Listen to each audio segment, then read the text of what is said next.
Will you turn on the, thank you.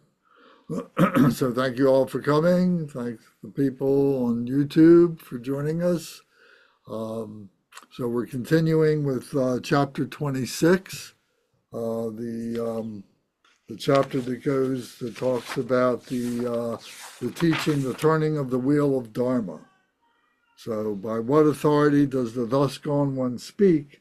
And this authority is contained within this chapter. So we're about to go into verse 147, which is the enumeration, the detail of the 32 marks of a great being. So before we do that, does anybody have any comments or questions that you'd like to talk about before we get started? Something that's pertinent to the sutras. Okay. Matt, would you be able to read tonight? I keep a log here, and it's your turn if you can do that. Okay, So sure. if you will read from 147 to the end of 177. So it's 4 or 5 pages there, Okay. 147 to number 177. up to and including 177. Okay.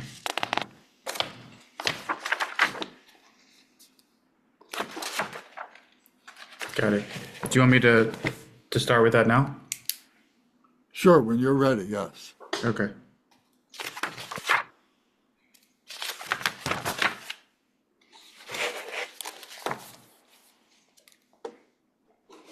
Sorry, give me 1 second. Let me get this in the light where I'll be able to see it better.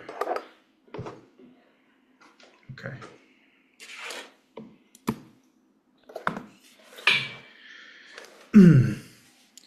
For so long, he has practiced renunciation, discipline, hardship, and religious practice in a firm and pure manner without wavering or getting weary, and therefore he is known as the one with firmly planted feet.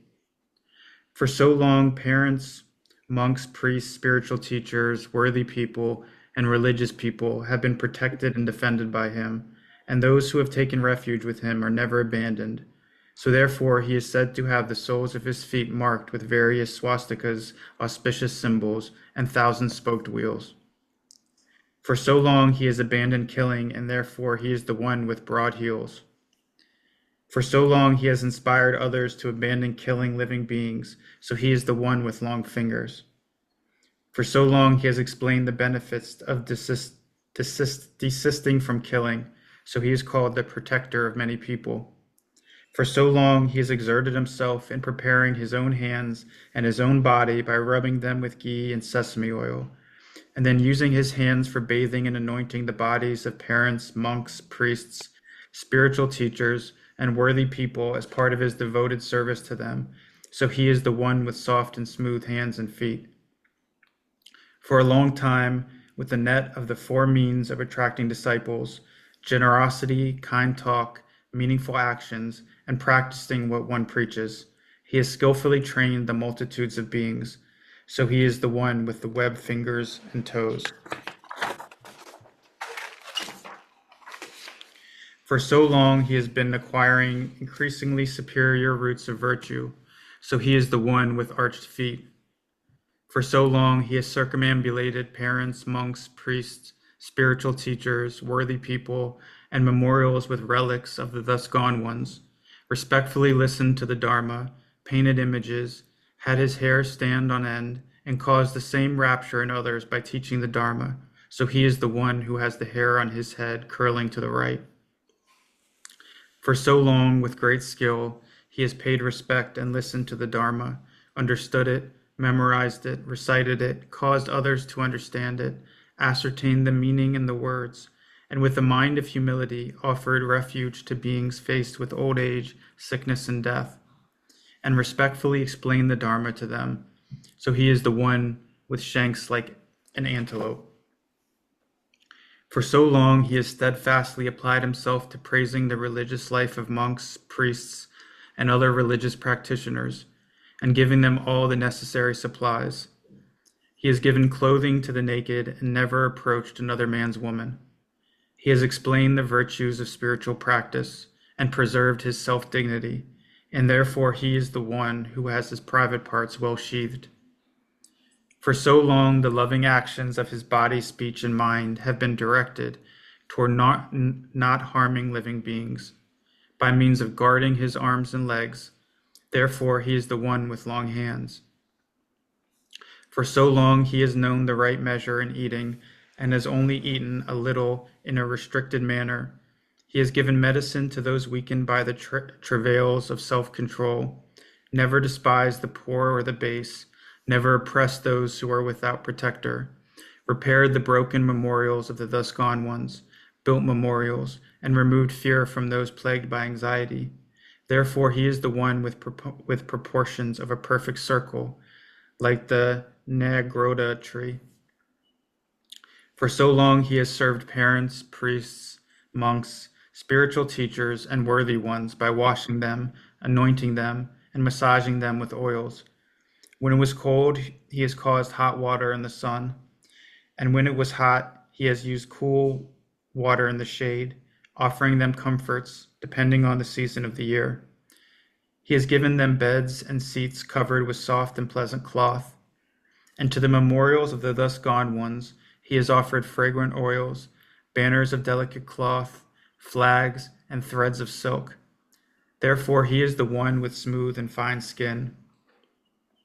For so long he has never rejected any sentient being, and instead he has delighted in practicing love and patience while inspiring others to do the same by praising the good qualities of forgiveness and altruism.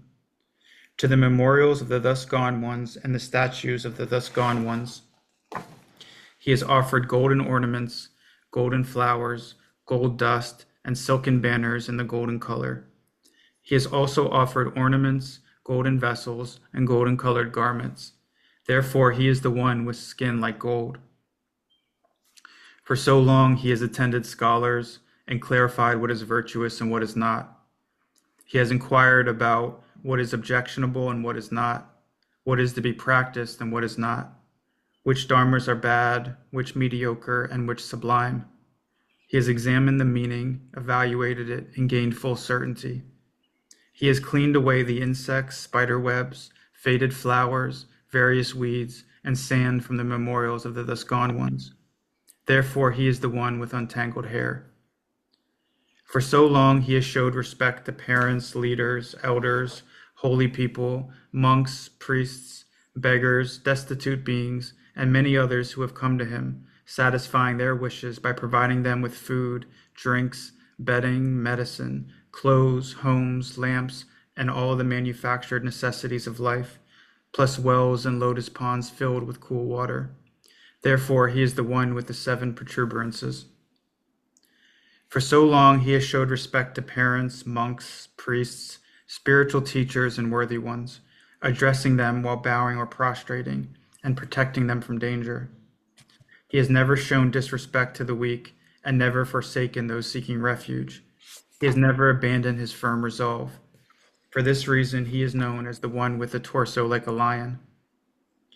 For so long he has recognized his own faults and never pointed out the faults of others who have stumbled. He has relinquished the cause of debate and has not engaged in divulging secrets that cause discord among others. In this way he has carefully guarded his speech, actions, and mind, and so he is the one with broad shoulders.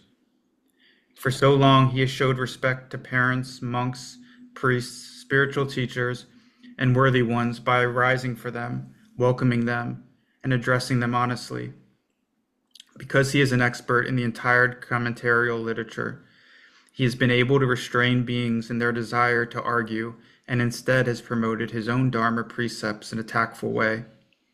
He has established others, such as the well-intentioned kings and ministers, on the path of Dharma, which has duly furthered the cause of virtue. In this way he has upheld the totality of the teaching of the thus gone one perfectly, and inspired others to practice every virtue. For this reason, he is the one with round shoulders. For so long he has given up all possessions and addressed beggars by pleasant names, whichever they may like to hear.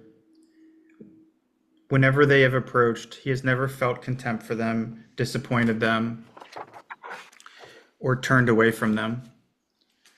Duly fulfilling their wishes, he has never wavered in this firm resolve to give up his wealth. For this reason, he is known as the one with the lion's jaw.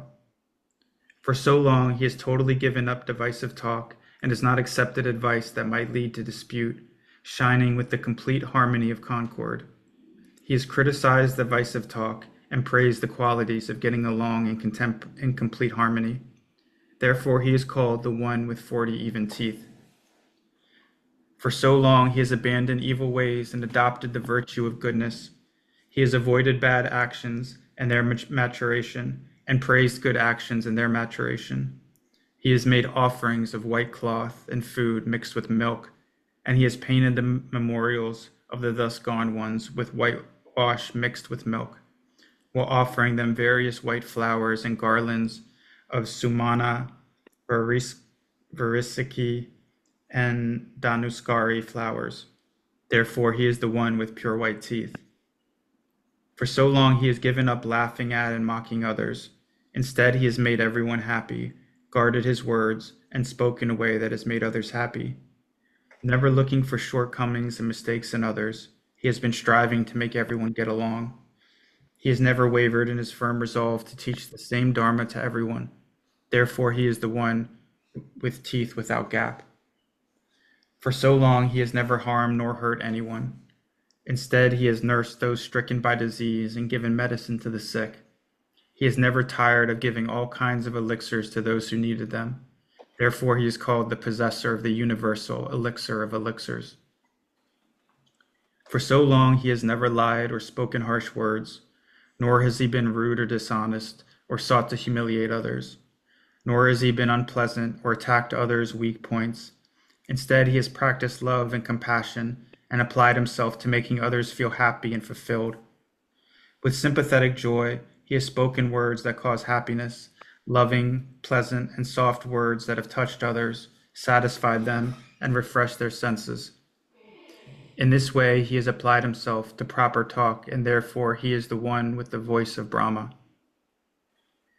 For so long, he has regarded sentient beings with his unhindered vision as his mothers, fathers, and children. Looking at beggars as if they were his only children, he has been filled with love and compassion and never disappointed them. With his senses still, he has looked at the memorials of the thus gone ones with unblinking eyes.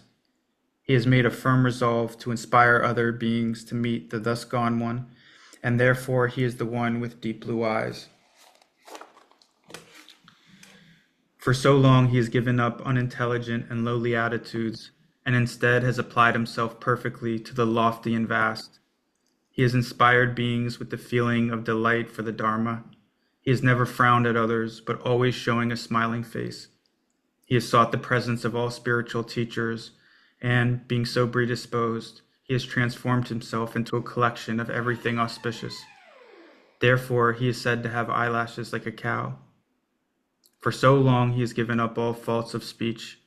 Instead, he has expounded elaborately on the virtues of the listeners, the solitary Buddhas, and all who teach the Dharma. He has copied the sutras of the thus gone ones, read them, recited them, and explained them to others. Regarding the teachings contained in them, he has been able to differentiate between the words and the meaning, and has been skilled in making others understand the same. Therefore, he is the one with the well-developed tongue. For so long he has venerated parents, monks, priests, spiritual teachers, and worthy ones by putting his head to their feet. He has praised those who have gone forth and greeted them respectfully, shaved their hair, and anointed their heads with scented oils. To all the beggars he has offered colored powders, chaplets, and garlands, and head ornaments. Therefore he is called one with the crown extension, the top of whose crown cannot be seen. For so long he has encouraged others to make liberal offerings of all sorts and admonished them to follow the teachings of all spiritual friends. Entrusted by those who teach the Dharma, he He has gone in all directions without feeling weary in order to serve the Buddhas, the Bodhisattvas, the solitary Buddhas, the noble listeners, Dharma teachers, parents, teachers, and all worthy ones. He has offered them lamps with scented oils of many kinds, and lights and lamps made with oil, ghee, or grass that dispel darkness. He has beautified the statues of the thus gone ones with the most exquisite, pleasing things, and adorned them with heaps of milky white jewels. Because he has made others develop the mind of awakening, his accumulation of virtue has been exceptional. Therefore he is known as the one with the beautiful, glowing tuft of hair between his eyebrows that curls clockwise and has an exquisite color. Because he is endowed with the great strength of Narayana, he is called the great Narayana. Because he is endowed with power to tame many millions of demons, he is called the destroyer of all adversaries. Because he is endowed with the 10 powers of the thus gone ones, he is called the one with the 10 powers of a thus gone one. Very good. Thank you very much. You did a very good job. Does anyone have any opening comments?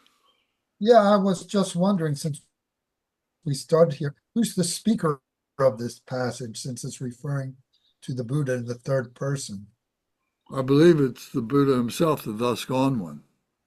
So he's speaking of himself in the third person? Well, he's speaking of himself in terms of being a great being. You know, so it's in the third person, you're right. But it's in terms of being a great being, I believe. Okay, I'm just looking for where this starts. It starts at Well, going 114 backwards, maybe? what we recited last week was Yeah. the same third person speaking, I but know, but I didn't 26, think that 103. to mention it last time. It just struck me today for the first time. what were you saying there, Kunga? 26, 103 is he's talking to Maitreya, and that's where Right. that's where it's all this is just what he's saying to Maitreya. Right. So there So was it's not Maitreya who's speaking, it's Buddha who's speaking to Maitreya. correct. Okay. I mean, who else could recognize this but the thus gone one? Well, Maitreya might be able to speak it, but it's the Buddha who's speaking it. So Yeah, he's all telling him how to turn the wheel of Dharma. okay. So I don't think it's the features of his body that is what is so important. I think it is what they are symbolic of, you know. And so in the first part of each verse, he's saying, you know, what it is that the thus gone one is able to accomplish, to do, to be, and so on like that. And then he's associating that with a physical quality of the body. But the main thing is, you know, that quality, that the deed or whatever that he's engaged in. I thought it was really interesting. It's like a memory house, right? When you there's a way to memorize things where you picture a house, then you picture a room, and you picture the different things you want to memorize as different places in the room. And then supposedly, you know, you can go back and you can visit that room and you can see what's in there and you can remember all the different things and what they represent. So I've never heard the physical attributes described in this way and being associated with all these different qualities. I thought it was really interesting. Thank you. Yes, thank you. Yeah, anybody else have a thought?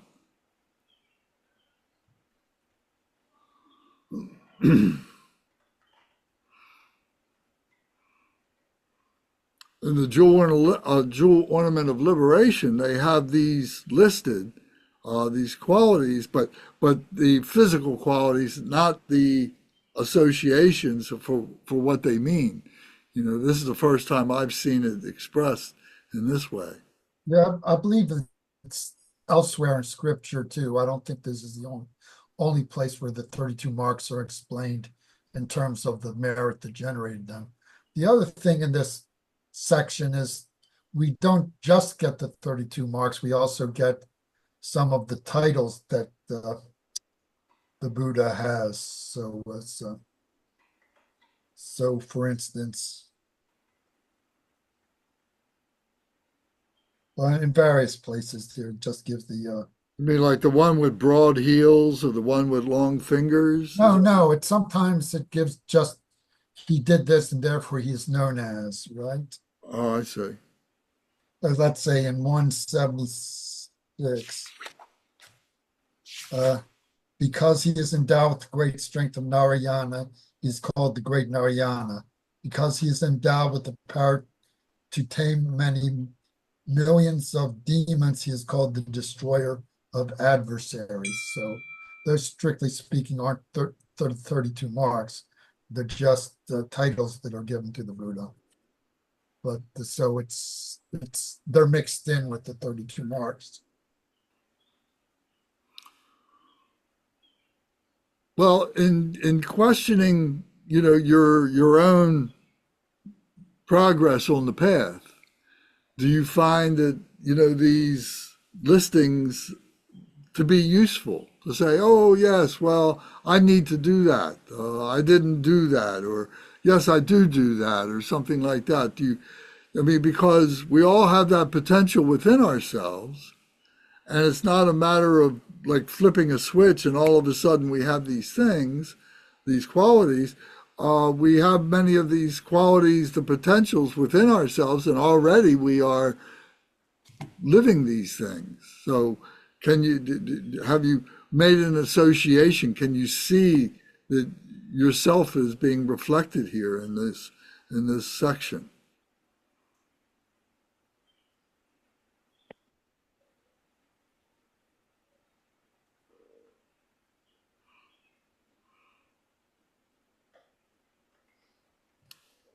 Well, maybe not.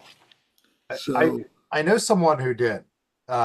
So back when I was a Catholic, I had a good friend who is now a deacon, and whenever he would address my wife, and I'm sure he did this to other people that he met as well, there was no shyness, there was none of this, oh, what do I say? He'd walk right up to her and look her in the eye and say, call her by name, how are you?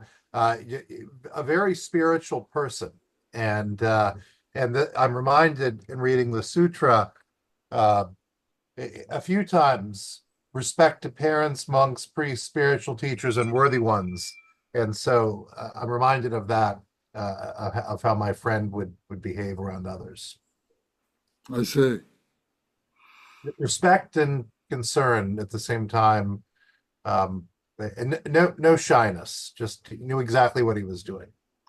Well, how about yourself? Do you find any of your qualities listed here? Oh, wow. I don't know about that. I saw a few qualities I don't have listed that I'm not going to talk about, but Yeah, well, I think that's the beauty of what this is all about, this turning of the wheel of Dharma is being able to point things out to other beings to be able to say, yeah, you got these qualities within you. You've got this potential within you, and here's a way to recognize it. Here's how, I recognize it within myself, and here's how you can recognize it within yourself. hmm. Uh, So there is one, perhaps. He has delighted in practicing love and patience. What While number is that? this is 26.159. Okay.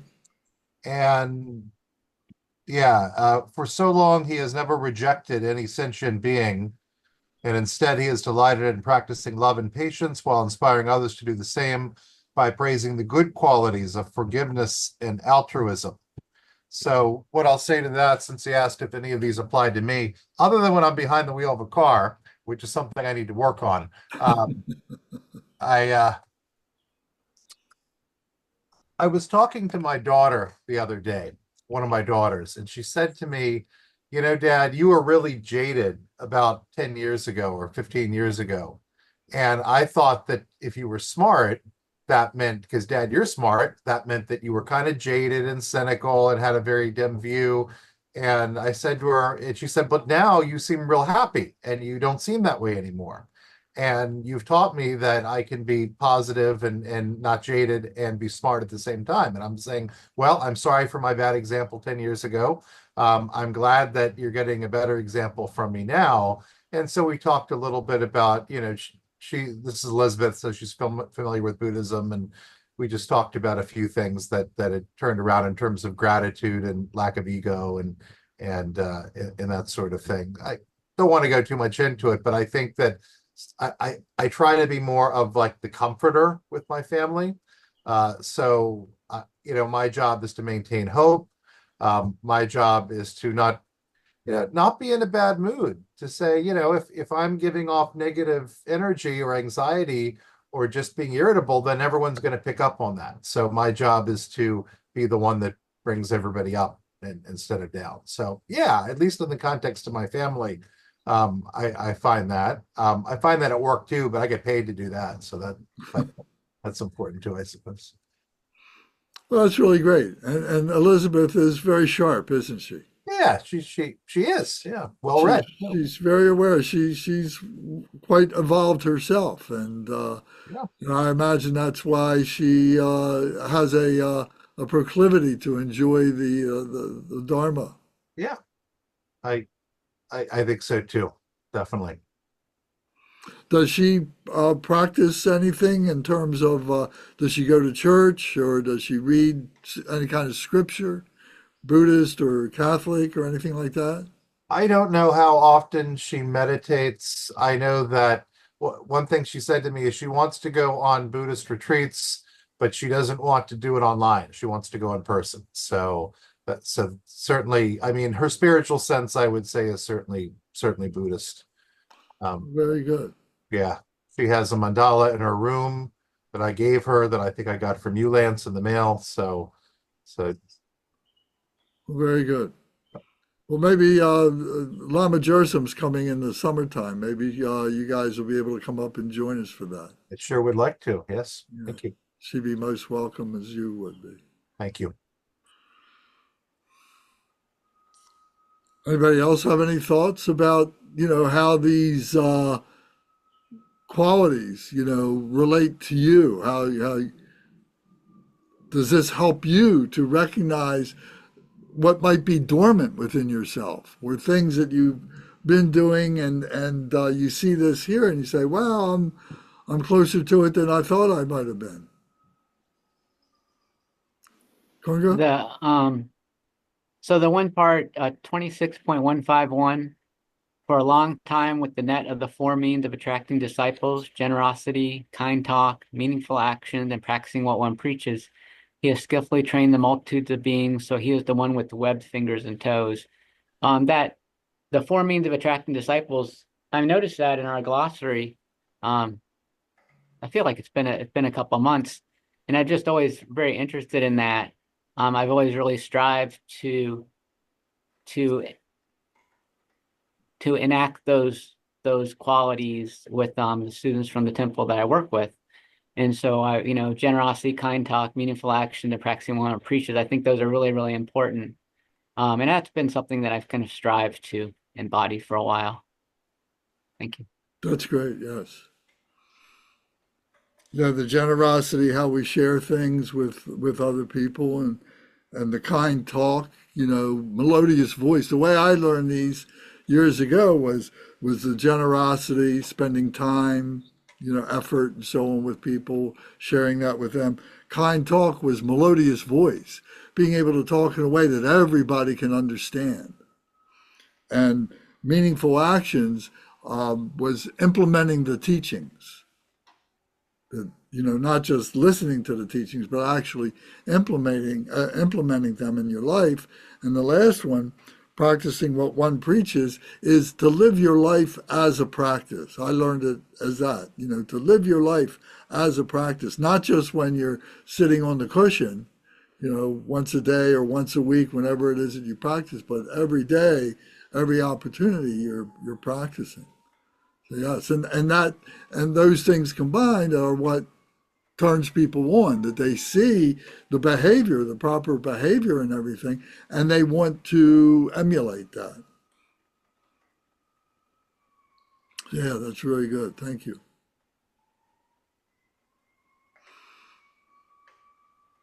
One thing I found helpful because is I went and listed number one, number two, number three, each one of these verses, so that I could say, oh yes, there are 32. There are 32. The 32 marks of a great being. So, so just going through that, is another way to exercise the study of this. And then maybe rewriting it. If I wanted to, I could rewrite it an outline or something like that. The more I do things like that, the easier it is for me to remember them and to be able to bring them into become the embodiment of these things. I like the way in 26148, or maybe it's 26149.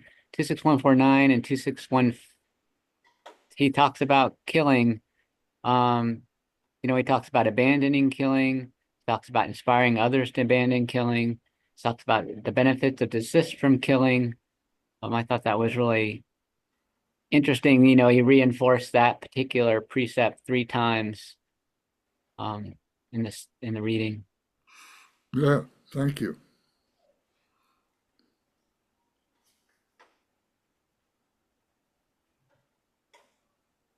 May I ask a question, Lance? I suppose for you and Kanga. Sure. Kanga talked about killing or lack thereof just now. Because one thing that was just occurring to me is the problem, like insects, right? Sometimes there'll be an insect in the house, and my kids will say, "Hey, Dad, come over here. There's a spider or something." And it says in 26, I just had it, now I've lost it, but something about clearing away. Oh, yes, 26.160. He has cleaned away the insects, spider webs, faded flowers, various weeds. Does that mean that he removed them without killing them? Or I just find that interesting because I know not killing any sentient being, including an insect, is important to some Buddhists. So, Kunga, would you like to answer that? Well, I think in that particular context, they're talking about keeping the memorials and the shrines clean. And yeah, to follow along with that earlier teaching, right, we'd actually be trying to do that in such a way that those insects weren't harmed. I think it's very difficult to avoid killing. You're gonna kill something to live. There's no doubt about it. But in another sense, since we're completely interdependent with everything else, even though you're just killing yourself every time you kill something else, and really you're all part of one body, so you're really just transforming that other thing into yourself. There's really no killing in the end. There can't be any killing because there's nothing to kill. There's nothing outside of yourself. Thank you. Well, those are good points. And, I think Kunga was just, saying that there's a higher purpose. Sometimes we have to, to protect ourselves, protect our families from insects or animals or whatever that might harm us. We need to be able to safeguard ourselves, our family, and so on. So whatever's necessary to do it. But having said that, there are ways of doing it. Are we going and we just squashing it, or we're, beating it or killing it to have to do that? Or are we trying to move it from one place to another where it's safe from, or our family is safe from those insects or those animals or something? The other thing is as you're doing that, to be reciting Om Mani Padme Hum. Because Om Mani Padme Hum is the mantra of Shenrezig, of compassion. And the 6 syllables, Om Mani Padme Hum, each are directed to a particular human realm.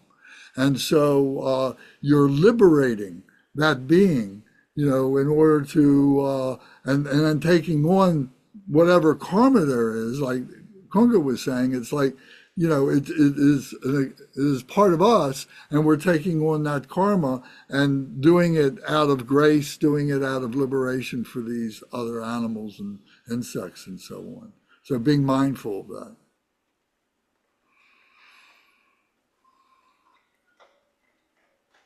Yeah, it's your mindset, right? It's your thought. They say that the karma is if you do something unskillful, but you didn't mean to, the karma is less than if you did something on purpose that was unskillful. You knew it was unskillful and you did it on purpose. So if you're doing something unskillful and you realize it's unskillful, but you're trying to put yourself in a state of mind or you're trying to maybe give an antidote at the same time, wishing these beings that you're harming that they have a better rebirth or just, having that sort of more awareness, bringing more awareness to what you're doing. I think it's a good strategy. Yeah, intention, having the right intention. Anybody else like to speak about that or anything else? Alex, Bernie, Matt? Oh, we're getting a Well, storm. I can. Oh, was it a thunderbolt, Yes. Vajra bolt coming down? Yes, intention is very important. It can be very healing, just I happen to practice one of the like Japanese healing traditions, and where you just sit in front of each other and extend the hand towards quote unquote patient, and then things happen, purification, whatever, activation of internal resources. So at least even hearing what intentions should be directed to is a great thing to have, because well, I mean, instead of exercising imagination what it might be or whatever, like here is clear guidance on where our intention can be directed, where it can lie, to kind of to help turn the wheel of Dharma, so to speak.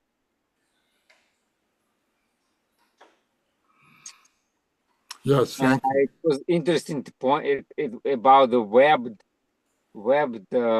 fingers and toes, and actually this is not unique to Buddha Shakyamuni. Like some dakinis that Padmasambhava was teaching, for example, they had webbed at least palms, and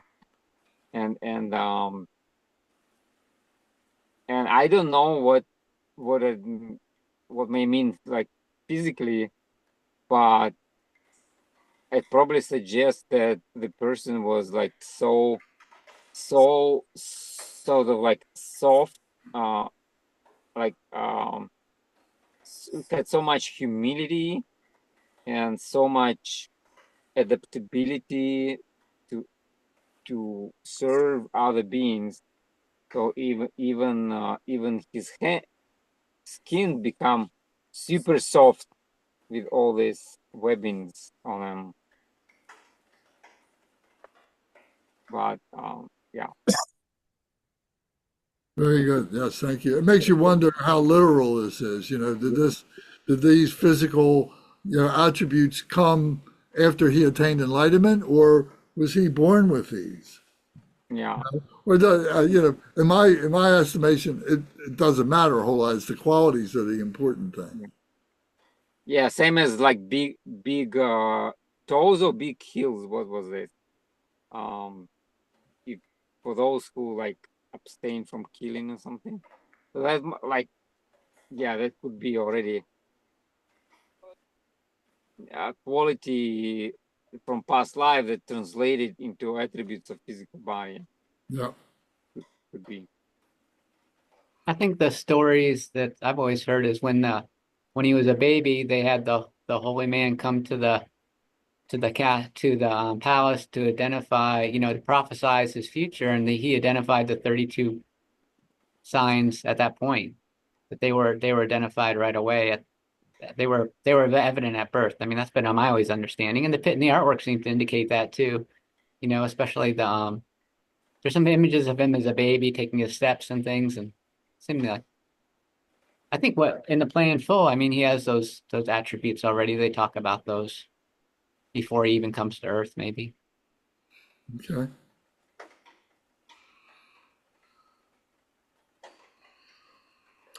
And I imagine that swastikas that mentioned, these are not really like birthmarks. Those are kind of the way the skin folds around crevices and around maybe fingertips. I mean, not like joints and fingers. Like, I'm trying to look at myself. Do I have swastikas? I don't think I do. But I mean, I hope people understand, especially like online and who didn't study much of history. Like those are, I mean, those are not German fascist swastikas. Those are, although Germans borrowed swastikas from Tibet. The swastikas being long predated, Right. Aryan philosophy.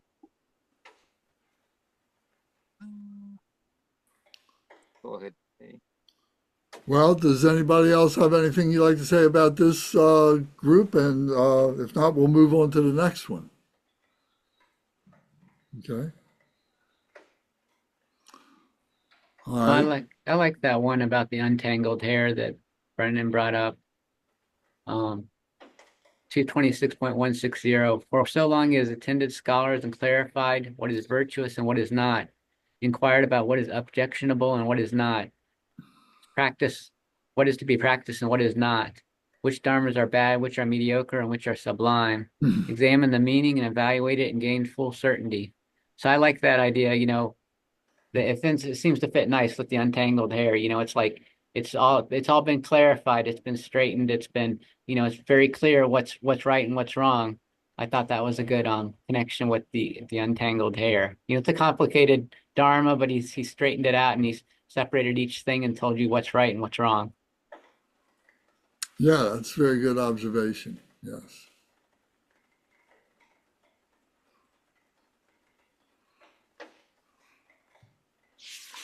There's Okay. another hair one too, which I thought was cool. And he says 26.153 says, for so long he has circumambulated parents, monks, priests, spiritual teachers, worthy people, and memorials with relics of thus gone ones, respectfully listened to the Dharma, painted images, had his hair stand on end, and caught the same rapture in others by teaching the Dharma. So he is the one who has the hair on his head curling to the right. I like that connection of the going around, circumambulating, going around sutras, and then in combination, there's that Zen idea of practicing like your hair is on fire. Your hair standing up, like you're very attentive. Interesting.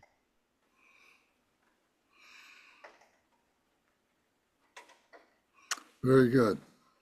Yes, all these, you could read each one of these and then look at that physical attribution and think of the linkage, the way that it's being expressed is an expression of that physical attribute.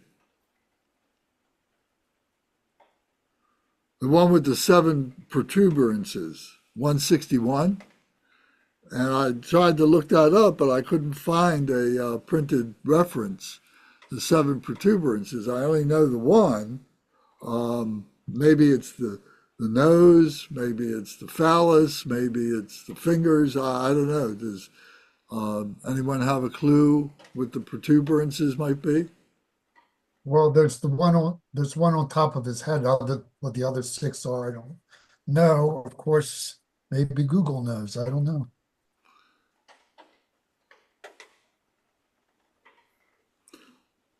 Yeah, while you're looking that up, I've been using Gemini AI more and more, and it's really Yeah. been extremely helpful.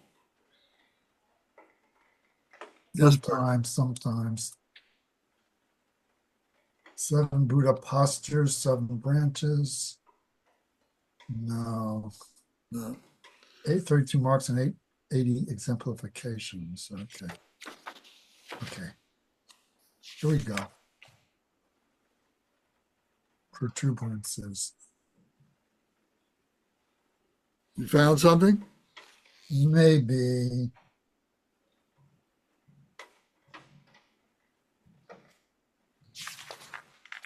The protuberances on Lord Buddha's feet are not visible. They are covered by flesh. That's the opposite, something which isn't a protuberance. Okay. All right, well, let's not make too much out of it right now. Yeah, it's kind of strange. All right, so let's go to the next reading, which is 1 page. So if we go to 26-178, this is the 11th recitation. So Bernie, if you will do this, your turn comes up next. So if you will, Okay, yeah, how much? what's that? When do I stop? Yes, at the end of 187. From 178 to 187? Yeah, so it's just that, and these are the 10 powers, the 10 Oh, powers of 10 powers. Mahayana. Okay. Okay, right now I'll begin. He is skilled in knowing what is proper and improper. He gives up the low and minor vehicles and possesses the power of accomplishing the qualities of the great vehicle. He employs its inexhaustible power. Therefore, he is the one who is skilled in knowing what is proper and improper. He has the power that comes from knowing the cause and result of all actions in the past, present, and future. Therefore, he is the one with the power that comes from knowing the cause and effect of all actions in the past, present, and future. He has the power to know the capacity of all sentient beings and the level of diligence. Therefore, he is the one with the power to know the capacity of all sentient beings and their level of diligence. He has the power to know how one enters various types of worlds. Therefore, he is the one with the power to know how one enters various types of worlds. He has the power to know what liberates various inclinations, many inclinations, and all inclinations. Therefore, he is the one with the power to know what liberates various inclinations, many inclinations, and all inclinations. He has the power to know the path that leads everywhere. Therefore, he is the one with the power to know the path that leads everywhere. He has the power to know all contemplations, liberations, concentrations, and absorptions, as well as purifying and stopping the disturbing emotions. Therefore, he is the one with the power to know all contemplations, liberations, concentrations, and absorptions, as well as the way of purifying and stopping the disturbing emotions. He has the power to know all previous situations without attachment. Therefore, he is the one with the power to know all previous situations without attachment. He has the power of knowledge stemming from his divine eye that sees clearly all forms without exception. Therefore, he is the one with the power of knowledge stemming from his divine eye that sees clearly all forms without exception. He has the power to know all habitual tendencies are formed and how all defiled states without exception are exhausted. Therefore, he is the one with the power to know how all habitual tendencies are formed and all defiled states without exception are exhausted. Okay, that's good. So those are the 10. So you can go through and you can list those 10.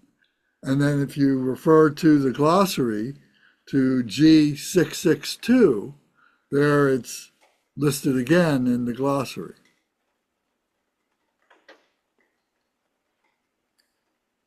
So once again, I think it's, this is being listed, enumerated for us so that we can begin to recognize these traits within ourselves. It's not to be conceited or to be arrogant. The thus gone one is not trying to do that. He's trying to show these things, that these are the signs, the levels, the accomplishments, the qualities of being one who is liberated, one who is on the path, and so on.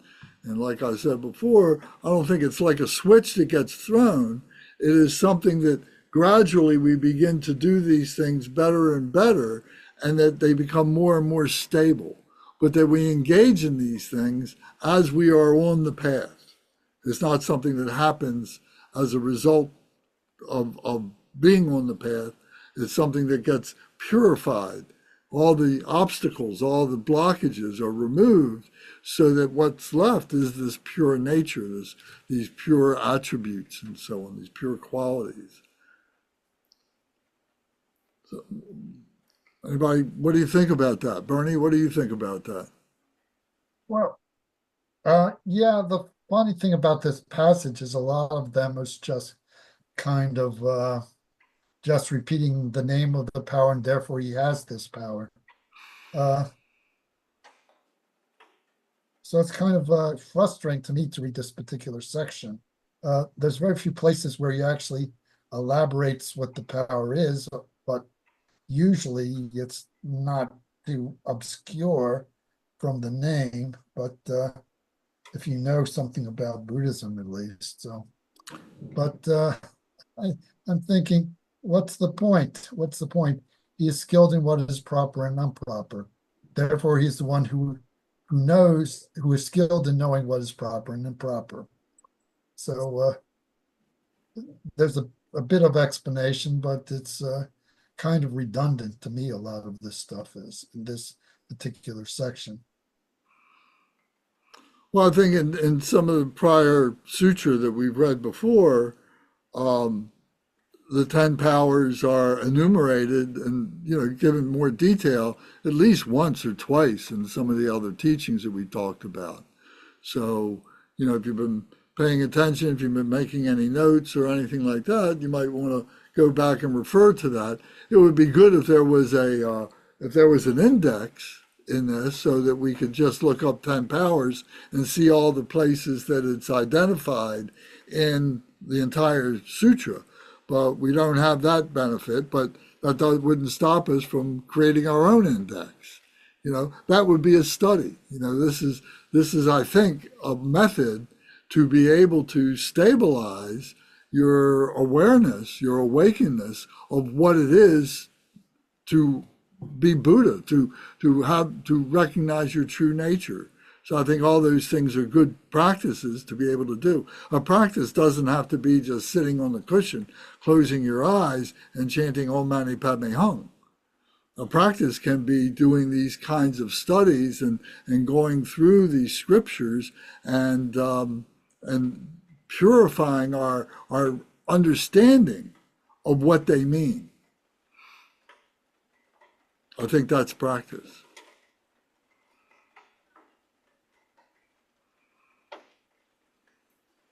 Well, I don't disagree with that, obviously, but yes, but obviously there's other places where these 10 powers are explained. It's just not much. There's not much. There's some elaboration in this section, but not a tremendous amount. So these are the 10 powers of Mahayana. Yeah, that's the other interesting thing is this section pretty clearly identifies the text as a Mahayana text and not as a Hinayana text, because in the first one here he says he abandons the lesser and minor vehicles. So Right. So being able to understand better, the Mahayana and what are the qualities of the Mahayana. you know, and do you come at it from the Hinayana, or did you come at it from what might have been the Vajrayana, because you're, going to, certain Vajrayana temples and hearing practices and teachings from that point of view. But here it's kind of clearing things up, because the Mahayana is the middle way, and which is very, very useful.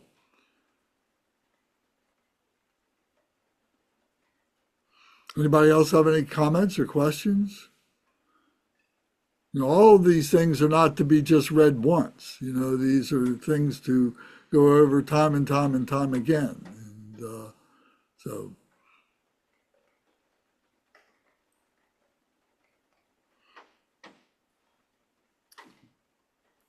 okay, well then let's go to the next group. So the next group is the 12th recitation. So this goes from 188, very short, down to the bottom of 191. So let me see. So that was Bernie. So, Alex, you don't have your book, so if it's okay, I'll read this. Alex doesn't have his book. I'll read this short part now. So on page 1, or in verse number 188, it says, these are the four confidences that, or the four fearlessnesses. So you can reference those in the glossary on G 199 if you want to see that. So here it says, he has attained the confidence that results from his declaration of realizing all dharmas without without exception. I'll say it again. He has attained the confidence that results from his declaration of realizing all dharmas without exception, a confidence that outshines the entire world, including the realm of gods. Therefore, he is the one who has attained the confidence that results from his declaration of realizing all dharmas without exception, a confidence that outshines the entire world, including the realm of gods. He declares, all disturbing emotions are obstacles for passing beyond suffering, and thus discovers a confidence that the entire world, including the gods, cannot destroy. Therefore, he is the one who declares all disturbing emotions are obstacles for passing beyond suffering, and thus discovers a confidence that the entire world, including the gods, cannot destroy. With this claim, passing beyond suffering is attained when the path of renunciation is accomplished. He has attained a fearlessness that the entire world, including its gods, cannot overturn. Therefore, he is the one who claims passing beyond suffering is attained when the path of renunciation is accomplished, and thereby has attained a fearlessness that the entire world, including its gods, cannot overturn. He has attained a fearlessness that the entire world, including the gods, cannot reverse, which is expressed through a statement concerning knowledge of the way to abandon all defilements. Therefore, he is called the one who has attained a fearlessness that the entire world, including the gods, cannot reverse, which is expressed in a statement concerning knowledge of the way to abandon all defilements. So these are the four confidences, the fourfold formlessnesses. So I think this takes a little bit more concentration. Any comments? Questions?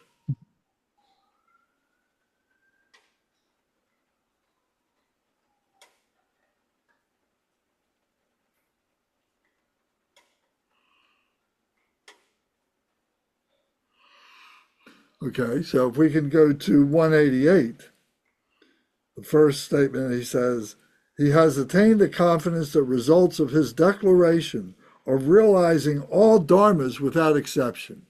So all dharmas, and this is lowercase d, lowercase dharma. So this is the broad sense of dharma. So to my understanding, dharma in this sense means a pathway. And the capital D dharma is the Buddha pathway. But in this statement, he's saying, realizing all dharmas without exception. He sees all the different pathways, all the multiplicity, all the different ways in which we can move and so on. And a confidence that comes from that outshines the entire world. In other words, this is like seeing the world in its entirety. And once you recognize that, it outshines the world itself. It becomes greater than the sum of its parts, including the realm of gods. So here it's saying that the God realm, or the God realms, or however you wish to express it, is relative only to this world. So how do you define this world? Is this world this planet, the solar system, this galaxy, the universe? How do you describe this world and so on? So the way I do it, and we can talk about this, I always think of this world as this planet. And what we see, the sky and the earth and the oceans and the rivers and the people and the animals, the atmosphere, all that kind of stuff is all inclusive of this world. And that's the only thing that, at this time, anybody could know, unless you were transcendent, and then you could experience the universe and so on. So we're not talking about that. We're talking about the world. So including the realm of gods. Therefore, he is the one who has attained the confidence that results from his declaration of realizing all dharmas without exception, a confidence that outshines the entire world, including the realm of gods.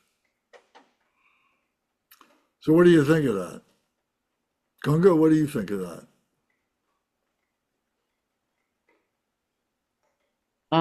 I was thinking about the four fearlessness as being very practical.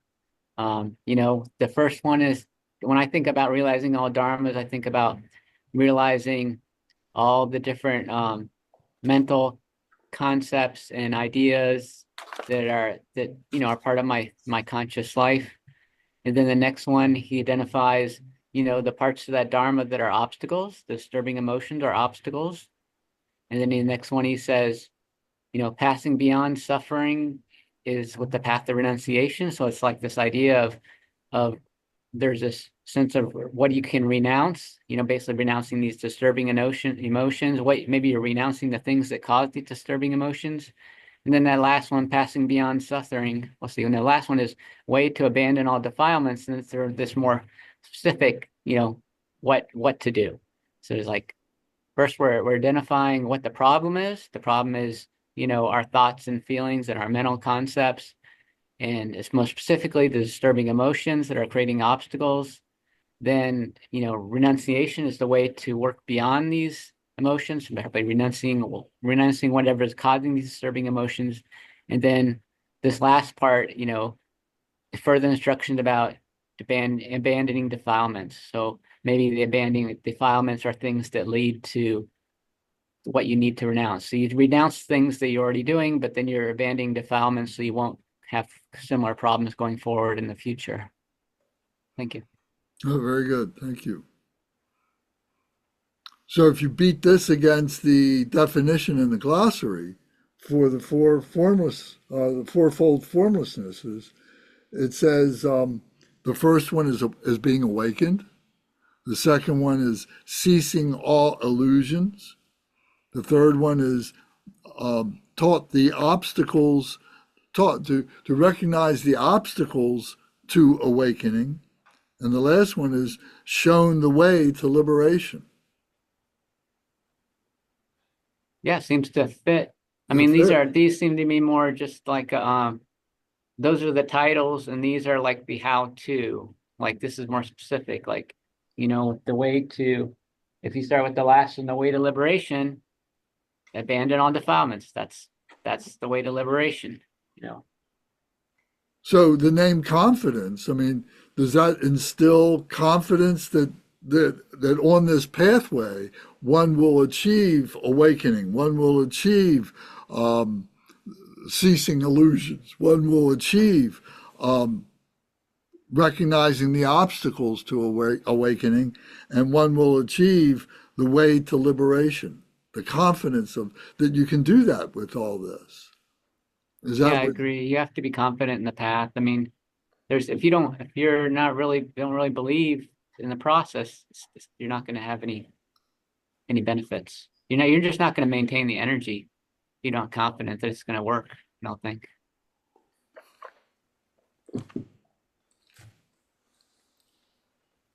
Yeah, I think so. You would have succumbed to the doubts. I mean, you wouldn't have gotten this far by any means, I'm sure.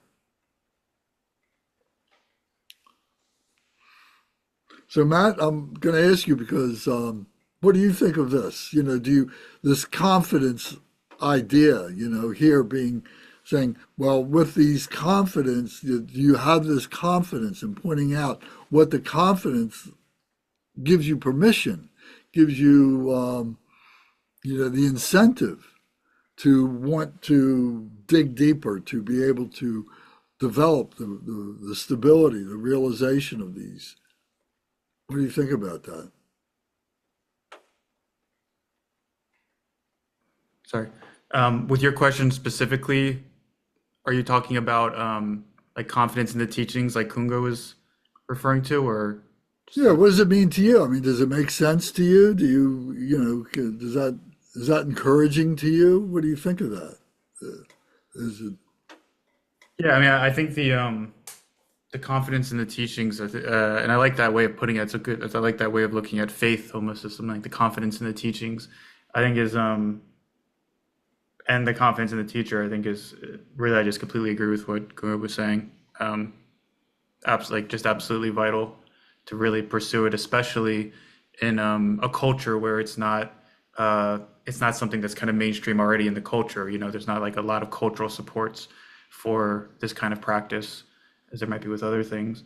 So I definitely agree with that, and I just really find this whole section beautiful. Just the idea of confidence and fearlessness as it relates to the Buddhist path and as like a fruit of awakening. Um, yeah, it's just it's quite a beautiful framing and an idea, and then and it's interesting to me also because these are things that are very like valued in our culture. This idea of confidence, fearlessness, often in this kind of like egoic, almost like macho kind of way or something like that. And this is pointing to like something that's like a much more I don't know, real kind of confidence or fearlessness that isn't based on some kind of egoic thing that's always actually kind of shaky on shaky ground because of impermanence, because it's always going to change, even if we are dominating at something or whatever that could give us confidence in any or something like that. So I think the ideas of confidence and fearlessness as a result of as a fruit of the path, I think is a really wonderful and very appealing idea. Did you ever have moments, and anybody can answer this question, but I'll ask Matt first. Did you ever have moments where you were starting to, investigate the spirituality and things about gods and deities and stuff like that, and you say to yourself, I can't believe I'm reading this stuff. I can't believe I'm thinking about this stuff. Yeah, if I understand kind of the subtext of your question, I mean that was a big barrier for me for a long time.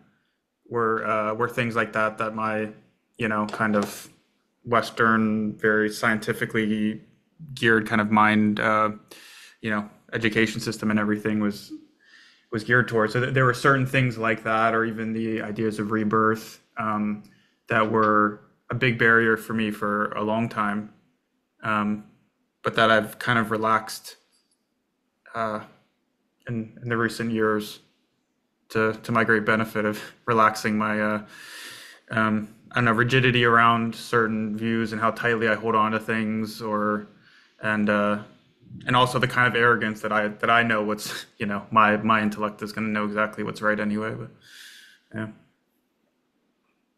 Brendan, you smiled when we talked about that. Did you ever have moments like that where you said, I can't believe I'm reading this, I'm studying this?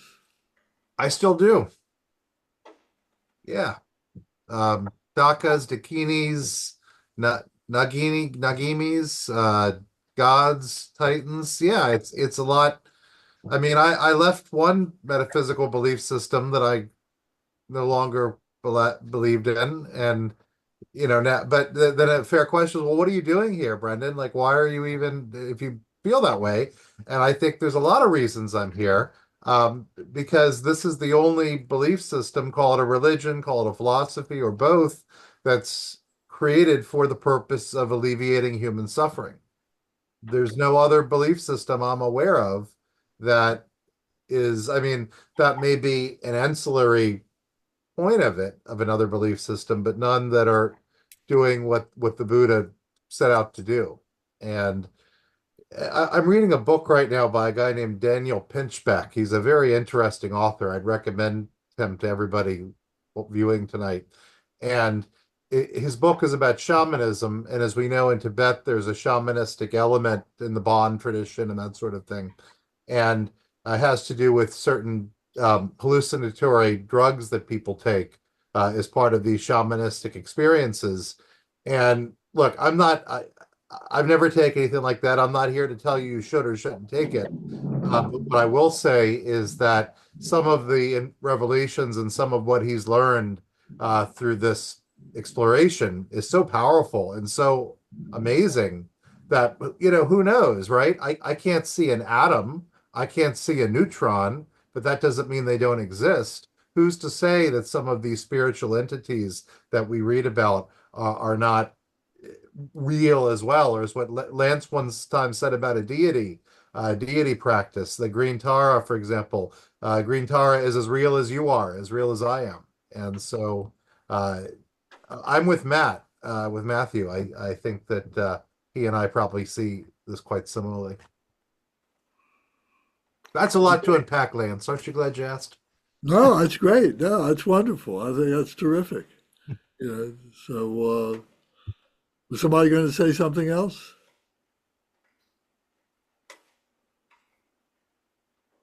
Oh, Breaking Open the Head is the name of the book, by the way, in case you ever want to explore. Crack the skull. Breaking Open the Head. Yeah, it comes from one of the shamanistic. Cracking the skull. That's a different one. Bernie, did you want to say something?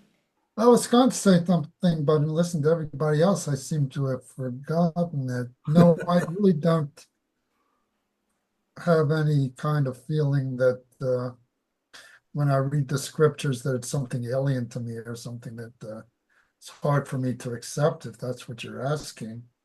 When you first encountered this, Oh God, that was so long ago. That was when I was 20 years old. Don't ask me what I thought when I was 20 years old. I see. Okay. It was 50 years ago.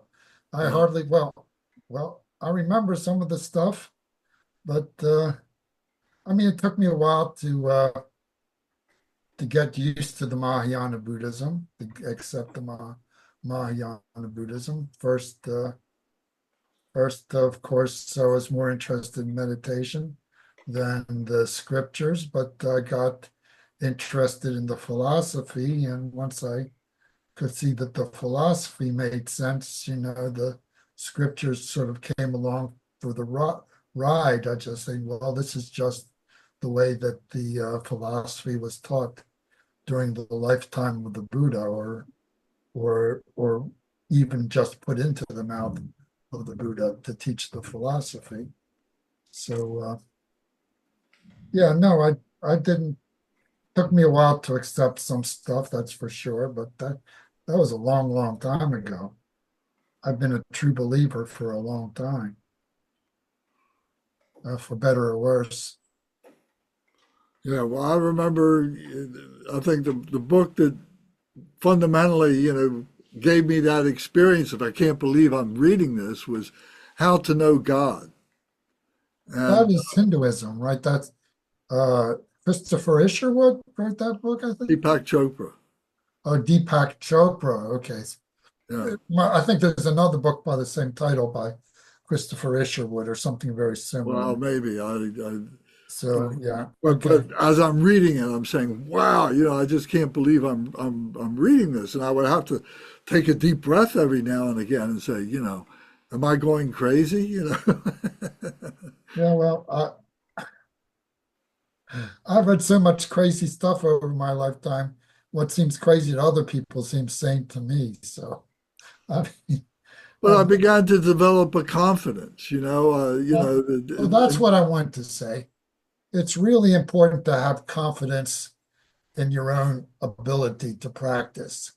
I think too many people give up the practice because they think, oh, I'm never going to get anywhere, or I haven't got anywhere so far, so this is a waste of time. So it's important to have confidence in yourself that you can achieve the result of practice. And without that, it would be hard to continue the practice. That's what I wanted to say originally.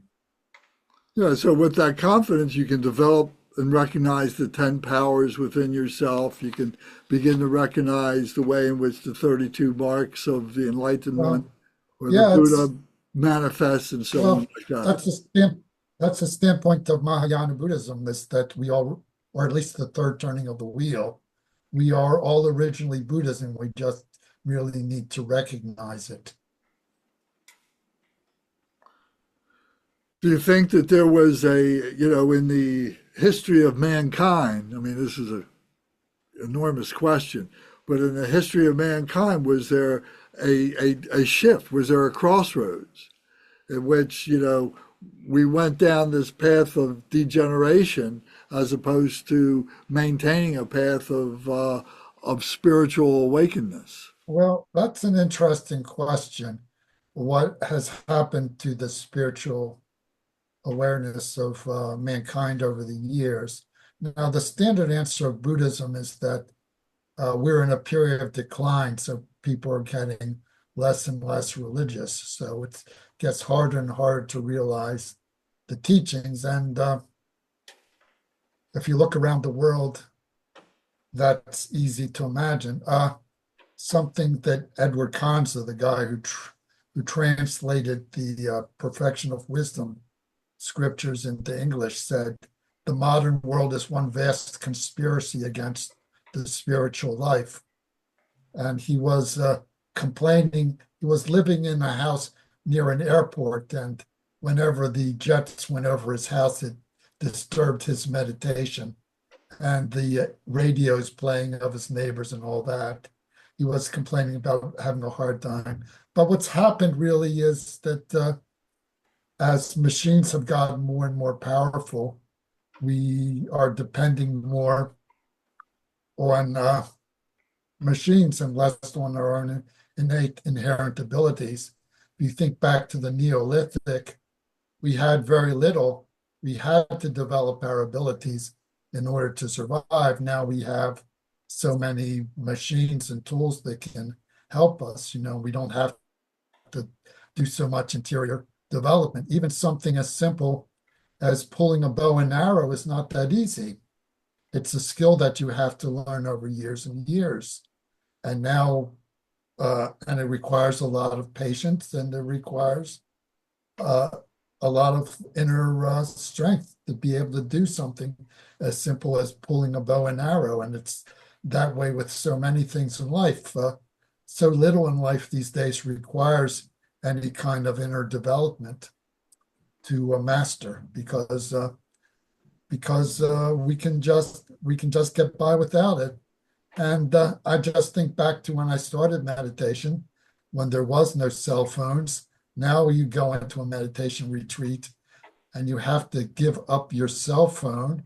And that's hard for people. it's hard to go without their cell phone for a couple of days. And that's something I never had a problem with when I started to meditate because I didn't have a cell phone.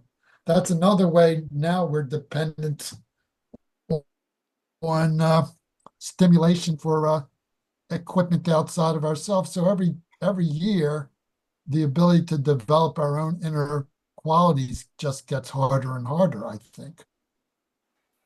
So that's a rant of an old man, so complaining about the world today, but I actually do think it's true. Well, I think that's a good caveat to give that because there are younger people, who are willing to make those changes, we're willing to do those things, and we've been through it, so we say, wow, it was great that we did it, but I'm glad I don't have to do it now, or it's with me now, and it never leaves. Because you gain the wisdom, you gain the experience, and it never leaves you. And you may suppress it, you may, through your actions and and discursive thought and distractions and so on, you may suppress it. But if you give yourself just a few moments to be able to recollect, how you got there, it's still there. It never went away. And it was there before you were even born, and that's the point that we come to recognize that it's our true nature. Bernie, what was the name of that author that you mentioned just now? Edward Kanze, he translated the Perfection of Wisdom Sutras into English. That was his lifetime work. Oh, I like And it. he's most famous for his translation of the Heart Sutra and Diamond Cutter Sutra, which is available in a little book that you can buy with a little bit of commentary by himself. And that's probably his best known work these days. And you may have read it, or I don't know, but I certainly have a copy right here on my Conze is the bookshelf. way he spells his name. Conze. He Right. was originally from Germany, but he had to leave when Hitler came into power.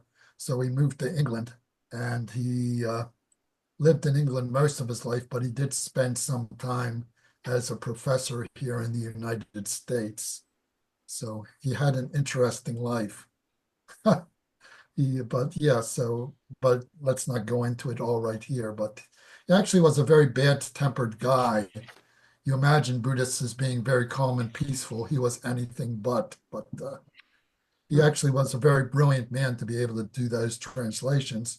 First, because Sanskrit itself is very hard, and second, because the Perfection of Wisdom Sutras especially are difficult to understand and translate. So more power to him to be able to do that.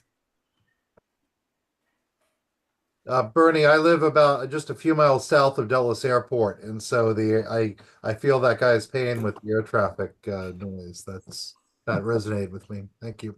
Oh yeah. Oh God. Okay. So yeah, yeah, he was. Well, he liked to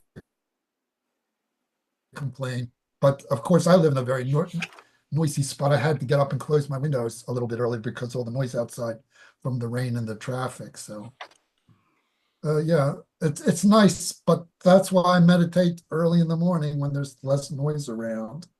So All right, so the point of what we've been talking about right now is the confidence in being able to engage in the Dharma, engaging in the individual liberation, the pratimoksha. The pratimoksha, we take vows that are called the pratimoksha vows, which are the individual liberation. So, and that's the first thing that we do as a formal practitioner. And so, whether you're entering as a Hinayana or you're entering as a Mahayana or even a Vajrayana, but particularly the Hinayana or the Mahayana, you'd be taking those pratimoksha vows. So we talked about that there's the the 5 vows of not killing, not lying, not stealing, not drinking, or not intoxicating, not sexual misbehavior. So, so confidence in that whole process, if we look at this all as a process, as all a spiritual process, and what we're doing here is in the Dharma Buddha process, but there is a Christian, Catholic, Presbyterian, whatever. There's a Jewish Hebrew. There's a Islamic process. There's all these different processes. They're all trying to accomplish the same thing. So we're following this right now because it's so articulate. There's so much that we can talk about and think about and practice to stabilize our realization of what it is to accomplish the process. So we've got about 30 minutes left. So this next group is the 13th recitation. So it's 18 unique qualities. And I think we can read this and have a short discussion. So Kunga, if you don't mind, if you would read this, recite this. It starts on 26.192 and goes to 26.209, or including the end of 209. So these are the 18 unique qualities. So I think you'll recognize some of these, or maybe this will help you to recognize some of these. Because he is the Dharma teacher who never stammers or falters, therefore he is the one who teaches the Dharma without stammering or faltering. He keeps in his heart the essence of the Dharma, which is beyond being spoken or heard. Therefore he is the one who keeps in his heart the essence of the Dharma, which is beyond being spoken or heard. He is beyond cessation, and therefore he is the one beyond cessation. He is able to bless the countless sounds of sentient beings and transform them into the Dharma language of the Buddha. Therefore he is called the one who is able to bless the countless sounds of sentient beings, transform them into the Dharma language of the Buddha. He is the one who does not forget. Therefore he is the one who does not forget. He does not perceive differences, and therefore he is the one who does not perceive differences. He has one-pointed concentration in all of his thoughts as well as in all of his absorptions, and therefore he is the one who has one-pointed concentration in all of his thoughts as well as in all of his absorptions. He has developed an equanimity that does not differentiate, and therefore he is the one who has developed an equanimity that does not differentiate. He never loses his absorption in the formation of faith, and therefore he is the one who does not lose his absorption in the formation of faith. With uninterrupted absorption in the formation of diligence, he never loses his diligence. Therefore he is the one who does not lose his diligence, having a one-pointed absorption in the formation of diligence. He never loses his mindfulness, and therefore he is the one who never loses his mindfulness. He never loses his wisdom, and therefore he is the one who never loses his wisdom. He never loses his liberation, therefore he is the one who never loses his liberation. He never loses his vision of liberated wisdom, and therefore he is the one who does not lose his vision of liberated wisdom. He lets wisdom inform all his physical, verbal, and mental actions, and he possesses the wisdom that is guided by wisdom. Therefore he is the one who lets wisdom inform all of his physical, verbal, and mental actions, and who possesses the wisdom that is guided by wisdom. He is endowed with the unimpeded wisdom vision that sees the past, the future, and the present without attachment. Therefore he is the one who is endowed with the unimpeded wisdom vision that sees the past, the future, and the present without attachment. He has attained stainless freedom, and therefore he is the one who has attained stainless freedom. He is continuously skilled in inspiring the activities of sentient beings, and therefore he is the one who is continuously skilled in inspiring the activities of sentient beings. Thank you. So how does that resonate with you, Kunga? Those 18 qualities. How does that resonate with you? It makes me think of this thing that James Joyce wrote. I don't know how many people are familiar with Ulysses, but Ulysses is a story in which James Joyce tries to tell the inner thoughts of all his characters as they happen, without giving you a lot of other information to cloud things up. And one of the characters is a priest walking down the street, and this priest looks and sees I don't know what her name was, Sister Mary, some parishioner, he sees them walking down the street and says hello to them. And as he says that, the thoughts in his head are exactly what he's seeing. He says, hello, so and so, so glad to see you. And then he's thinking, hello, so glad to see you. And so this same thing is repeated. Everything he does, he engages in the action, and his thoughts follow, mirroring his action. So that's what makes me think of this idea that, your thoughts and your actions are one. You don't think one thing and do something else. You're not thinking about something else when you're doing something else. All your thoughts are skillful and all your actions follow that same skillfulness. Very good. Thank you. Anybody else like to comment? Zara? Like Kunga just said, it's kind of interesting. It says A, therefore A, B, therefore B. And so it's really a list of all these qualities rather than an explanation. So in most of these cases here. So, these are qualities that of enlightenment. But let's see, is there anything here which is surprising or insightful? Well, I think it speaks to the point I was trying to make a little bit ago, was that once you have, an awakening, it may not be stable, but yet there's that awakening, and you can recollect that, you can recall that, and Yeah, and I think that's what part of what's being said here.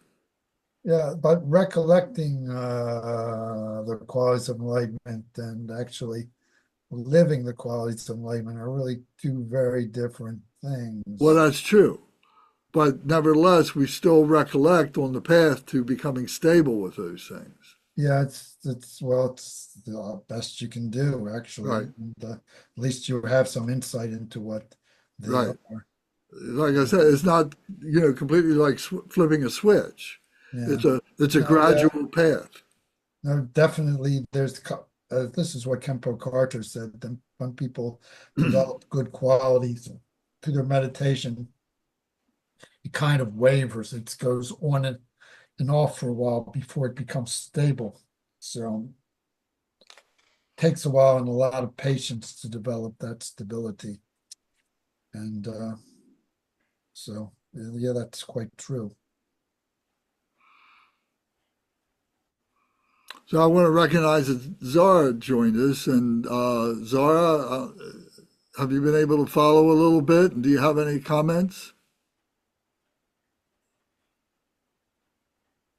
Hey everybody. I'm listening and obviously I always enjoy everyone's commentary.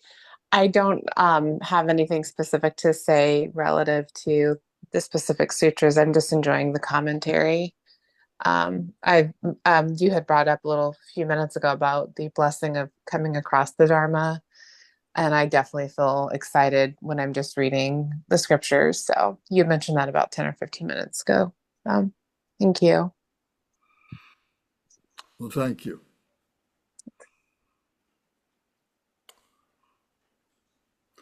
So once again, this whole section here, bears rereading many, many times and so on, coming back to and taking notes and cross-referencing and so on. So it may be the first time you've read these things or heard these things, but to go through these and then you find them repeated in other practices and other commentaries of other practices and so on like that. So it won't be the one and only time that you're exposed to these things. There'll be many times. And as you are developing, as you're sitting on the cushion and developing your getting off the cushion, you're taking the post meditation, you'll find that these things start coming together even more, the interconnection between the meditation and the post meditation. So that goes to the confidence of being able to, engage in this process.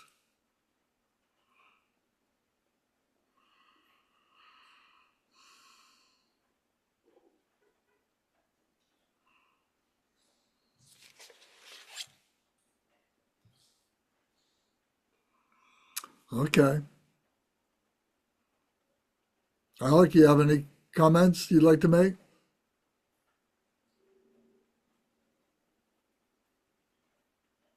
Alex?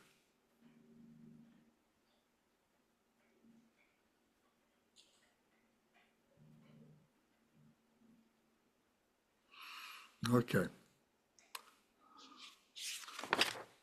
All right. Well, then, unless anybody has anything else you'd like to add or any questions, any comments, we'll call it an early night. And we got two more recitations to make after this.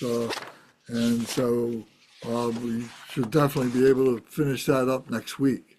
And then we be into the last chapter of the Lalitavistara Sutra, chapter 27, the epilogue. So we're almost finished this. So it's wonderful that we've been able to do this and share this.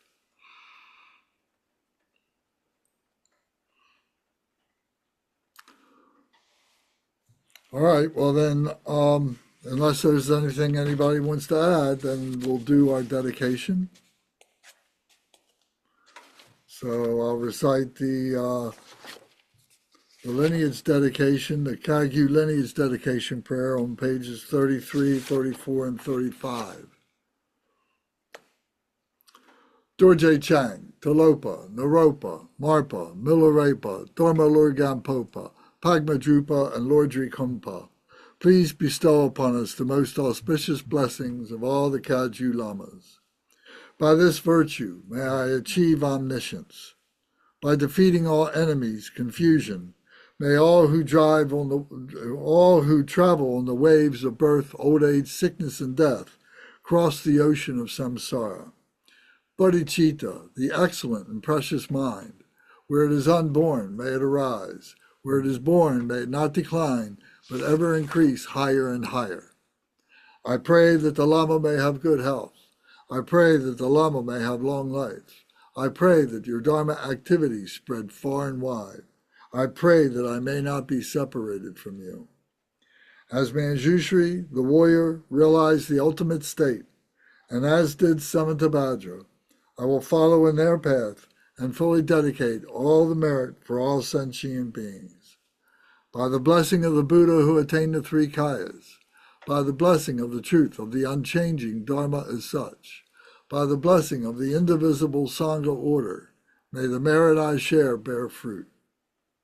By the virtues collected in the three times, by myself and all beings in samsara and nirvana, and by the innate word of virtue, may I and all sentient beings quickly attain unsurpassed, perfect, complete, precious enlightenment. May the teachings of the great Drikung Ratna Shri, who is omniscient, Lord of the Dharma, Master of interdependence, continue and increase through study, practice, contemplation, and meditation until the end of samsara. Om, Ah, Hum. Om, Ah, Hum. Om, Ah, Hum. May my body, speech, and mind become inseparable with the body, speech, and mind of all the enlightened ones for the benefit of all sentient beings.